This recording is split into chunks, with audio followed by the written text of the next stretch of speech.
सत्य की खोज लेक्चर में ओशो कहते हैं कि साक्षी भाव से जियो। तुम्हारी जिंदगी में कुछ भी हो, तुम उसके ऊपर रिएक्ट मत करो, सिर्फ देखते रहो और आगे चलते रहो।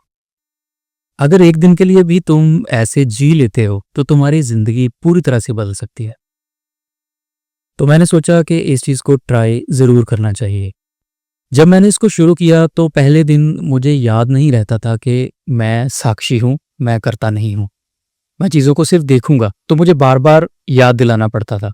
किसी चीज़ पे इरिटेट हुआ, किसी चीज़ पे गुस्सा आया, किसी चीज़ पे रिस्पॉन्स नहीं देना था लेकिन दे दिया। तो जब भी कुछ ऐसा करता था, करने के बाद मुझे याद आता था कि मैं ऐसा नहीं कर सकता, क्योंकि मैं सिर्फ साक्षी भाव से ही जीऊंगा, मैं सिर्फ चीज़ों को देखूंगा। दूसरे दिन भी कुछ ऐसा ही रहा, तीसरे दिन भी कुछ ऐसा ही रहा। पहले 5-6 दिन कुछ खास चीज़ें जो थी वो नोटिसेबल नहीं थी। लेकिन जैसे-जैसे दिन बीतते गए और अगर मैं आज की बात करूँ तो ये चीज़ 10, 15, 20% जो है वो मेरी लाइफ में इम्प्लीमेंट हो चुकी है कि अब मैं उतना ज़्यादा रिएक्ट नहीं करता।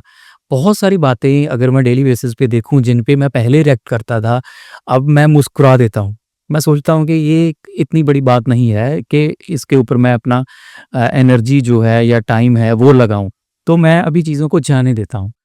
तो अगर दिन में 3, 4, 5 बातें भी ऐसी हैं जो मैं जाने देता हूँ, तो वो कितना लोड जो है वो मेरे दिमाग से कम हो गया। तो अभी कम बोलता हूँ, थोड़ा-सा इन चीज़ों में फ़र्क पड़ा है, कम सोचता हूँ, थोड़ा-सा कामनेस का जो लेवल है वो मुझे फ़ील होता है कि मैं पहले से थोड़ा-सा काम हूँ। तो मतलब ये चीज़ वर्क कर रही है।